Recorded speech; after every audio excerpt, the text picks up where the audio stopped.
सम्मोहित करने वाली सुंदर स्त्री। राजा निरंजन एक युवा राजा थे। उनके राज्य का विस्तार बड़ी तेजी से हो रहा था, लेकिन उन्हें एक अजीब समस्या का सामना करना पड़ रहा था। एक बहुत ही सुंदर स्त्री, भला की खूबसूरत, लेकिन वो सम्मोहन में बड़ी कुशल थी। उसने न सिर्फ इस राज्य बल्कि कई राज्य में अपना जादू चला रखा था। सम्मोहित करके वो लोगों से कुछ भी काम करवाती थी। राज्य में चोरी, लूटपाट और खून आम बात हो गई थी। उस स्त्री का लेकिन अभी तक कोई पता नहीं लगा पाया था, ना ही ठीक से उसके बारे में कोई बता पा रहा था। आए दिन राजा के सामने कोई ना कोई याचना लेकर राजमहल आता था। राज्य में चर्चा थी उस स्त्री का अंतिम शिकार राजा होगा, क्योंकि राजा को सम्मोहित करके वो राज्य की रानी बनना चाहती है। तब से राजा की सुरक्षा भी और बढ़ा दी गई। एक दिन एक भाई अपनी बहन के साथ राजमहल में आया। दोनों की हालत बहुत खराब थी। भाई अपने बहन के माथे पर हाथ रखाया था। बहन घायल थी और वो जन से ही बोल नहीं पाती थी। राजमहल में उसे जाने नहीं दिया गया। सैनिकों ने उसे द्वार पर ही रोक लिया।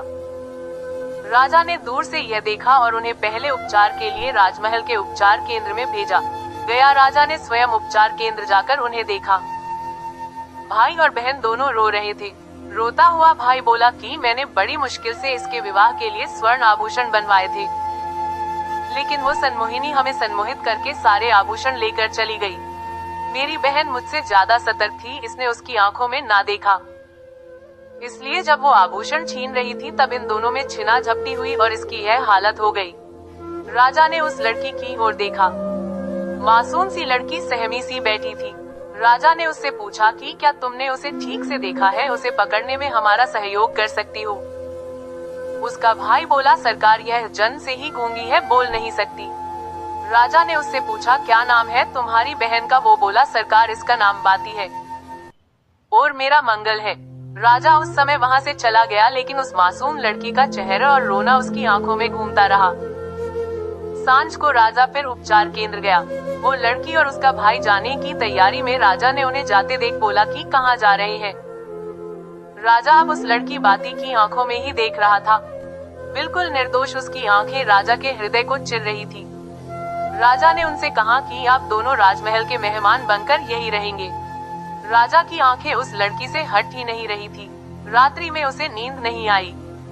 रात्रि में ही राजा ने विचार कर लिया कि उसे क्या करना है। सुबह राजा शीघ्र ही उठ गया। उसे बस बाती को देखना था। वो उसके कक्ष में गया। बाती ने राजा को देख पहले खुद को संभाला। राजा बाती के पास आया, कहा कि तुम मेरी रानी बनोगी। क्या है तुम में जो मुझे सोने नहीं दे रहा? बाती की बड़ी बड़ी आंखें अब राजा की आंखों में देखने लगी। राजा को जैसे दुनिया मिल गई। राजा ने बाती को जोर से पकड़ लिया और अपने सीने से लगा लिया। उसका भाई कक्ष में आया और उसने राजा को बहन के साथ ऐसी दशा में देख कहा, महाराज आप यह क्या कर रहे हैं? राजा ने बोला, अब यह हमारी रानी बनेगी। बाती ने शर्म से आंखें झुका ली। राजा ने अपने मंत्रीगण को कहा कि कल ही उनका विवाह होगा, प्रबंध किया जाए। राजा के महामंत्री को खबर खुशी के साथ थोड़ी संकोची भी लगी। तभी अचानक द्वार पर एक लड़की बहुत रो रही थी। महामंत्री वहां गए। तब उन्हें पता चला कि वो लड़की भी बोल नहीं सकती। वो इशारों में कुछ समझाना चाह रही थी। थोड़ी देर बाद समझ आया कि उसका भाई सम्मोहिनी के वश में है, ऐसा यह कहना चाह रही है। महामंत्री को अब शक होने लगा। उसे पता चल गया था कि यह उसकी असली बहन है और राजा भी अब उस सम्मोहिनी के वश में। राजा एक पल के लिए भी उसका हाथ वो छोड़ नहीं पा रहा था। सम्मोहिनी भी राजा को इस हालत में देख बहुत खुश हो रही थी। वो सोच रही थी, यह राजा तो अब मेरे लिए मरने को भी तैयार हो जाएगा। बस मुझे इसे इसी तरह सम्मोहित करके रखना होगा। महामंत्री को लग गया कि राजा को अब इस स्त्री के चुंगल से छुड़ाना होगा।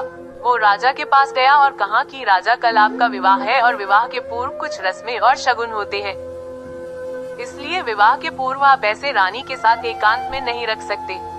उस स्त्री ने महामंत्री की और देखा, लेकिन वो आंखें नीचे करके ही रही। उन्हें पता था कि अगर एक बार उनकी आंखों में उसने देख लिया तो वो भी उसके वश में आ जाएंगे। राजा नहीं माना। फिर महामंत्री ने कहा कि यह सब में आगे आपके विवाह के सफल होने के लिए ही है और फिर एक रात्रि के बाद है, उसके बाद पूरा जीवन पड़ा है। राजा अब मान गया, जाने को तैयार हो गया। सम्मोहिनी की विवशता थी कि वो कुछ बोल नहीं सकती थी, इसलिए कुछ बोल नहीं पाई और राजा वहाँ से चला गया। महामंत्री राजा को उनके कक्ष में ले गए। उन्हें पता था कि राजा को सच बताने से कोई फायदा नहीं है, क्योंकि राजा उनकी बात नहीं मानेगा। उन्हें किसी तरह से सनमोहिनी के मुंह से कुछ बुलवाना पड़ेगा। इसलिए उन्होंने कहा कि राजा अब से मंडप तक रानी आपको देख नहीं सकती, नहीं तो बड़ा अनर्थ होगा। इसलिए मैंने निर्णय लिया कि हमें रानी की आंखों में काला कपड़ा बांधना होगा। राजा की हालत एक पागल से कम नहीं रह गई थी। उसने कहा, आपको जो सही लगता है करें, लेकिन कल मेरा विवाह कराइए और अधिक विलंब नहीं करें। महामंत्री ने कुछ महिलाओं को उस सनमोहिनी के कक्ष में भेजा जिन्होंने उसकी आंखें काले कपड़े से बंद कर दी। साथ ही 2 स्त्रियां वही रही ताकि वो खोल नहीं सके। सनमोहिनी विवश थी कि क्योंकि वो बोल नहीं सकती थी, वरना उसका भेद खुल जाता, इसलिए वो चुप रही। अगले दिन मंडप सजाया गया था। राजा आतुरता से वहां उसकी राह देख रहा था। दुल्हन को लाया गया, आंखों पर काला कपड़ा था। फिर मंडप पहुंचने पर कपड़ा हटाया गया। जैसे ही कपड़ा हटा, सनमोहिनी को कुछ दिखाई नहीं दिया, जिस कारण उसे पीड़ा और क्रोध आने लगा, क्योंकि उसकी शक्ति तो आंखों में ही थी। वो जोर से चिल्लाई, महामंत्री, तूने मुझे अंधा कर दिया। ऐसा कहकर वो इधर उधर हड़बड़ाकर दौड़ने लगी। तूने मुझे अंधा कर दिया। सारा मंडप बिखर गया। राजा भी उसकी वाणी सुनकर जैसे नींद से जाग गया हो। उसका सम्मोहन टूट गया। राजा ने कहा, तो अच्छा तो तुम हो, वो हमें भी धोखा दे रही थी। सनमोहिनी को फिर पहरेदारों ने पकड़ा और कारागृह में डाल दिया। राजा ने महामंत्री से पूछा कि आपने यह कैसे किया। महामंत्री ने कहा कि उसकी शक्ति उसकी आंखों में थी। मैंने कुछ समय के लिए उसे एक पदार्थ से अंधा किया और उसकी असलियत सामने आ गई। राजा ने उन दोनों भाई बहनों को धन्यवाद के साथ विदा किया और महामंत्री को भी उन्हें और राज्य को बचाने के लिए धन्यवाद दिया।